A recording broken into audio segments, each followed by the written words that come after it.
एक समय की बात है। महात्मा बुद्ध अपने धर्म का प्रचार प्रसार करने किसी गांव में पहुंचे। गांव में घूमते घूमते काफ़ी देर हो गई थी।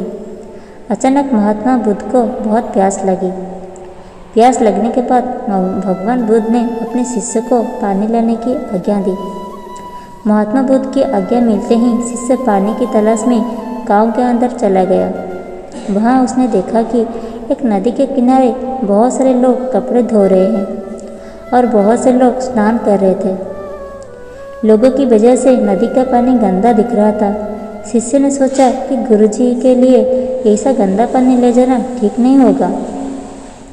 यही सोचकर वो वापस लौट आया और महात्मा बुद्ध को सारी बात बता दी। क्योंकि महात्मा बुद्ध को बहुत प्यास लगी थी, इसलिए उन्होंने अपने दूसरे शिष्य को पानी लाने भेज दिया। कुछ समय बाद वो शिष्य पानी ले आया। महात्मा बुद्ध ने शिष्य से पूछा, तुम पानी कहाँ से लाए हो? शिष्य ने बताया कि वो पानी उसी नदी से लेकर आया हूँ। महात्मा बुद्ध ने शिष्य से फिर पूछा, नदी का पानी तो गंदा था, फिर तुम ये साफ पानी कहाँ से लाए? शिष्य ने उत्तर दिया, प्रभु ये बात सत्य है कि जब मैं वहाँ पहुँचा तब नदी का पानी गंदा था, लेकिन लोगों के जाने के बाद मैंने कुछ देर वहाँ इंतज़ार किया। धीरे धीरे नदी के पानी में मिली मिट्टी नीचे बैठ गई और साफ पानी ऊपर आ गया, जिससे मैं इस पात्र में भर के आपके लिए ले आया हूँ।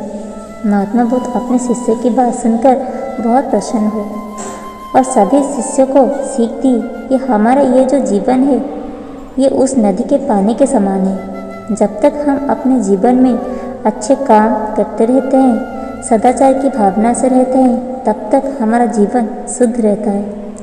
लेकिन जैसे ही हमारा जीवन में दुख आते हैं, हमें अपना जीवन रूपी पानी गंदा लगने लगता है। कुछ लोग पहले वाले शिष्य की तरह बुराई को देखकर घबरा जाते हैं और मुसीबत को देखकर वापस लौट आते हैं। वो जीवन में कभी आगे नहीं बढ़ पाते हैं। जबकि कुछ लोग दूसरे शिष्य की तरह व्याकुल हुए बिना सब्र से काम लेते हैं, अपना धैर्य बनाए रखते हैं।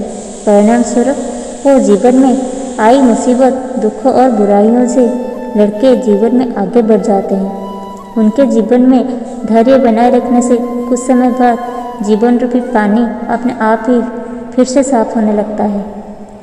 इस कहानी से हम ये शिक्षा मिलती है कि जीवन में दुख या विपत्ति आए तो घबराए नहीं, धैर्य से काम लें। आप अपने जीवन में आने वाले हर चुनौतियों को आसानी से पार कर पाएंगे। दोस्तों, हमें कमेंट करके ज़रूर बताइए कि आपको ये कहानी कैसे लगी और आपने इस कहानी से क्या सीखा। धन्यवाद।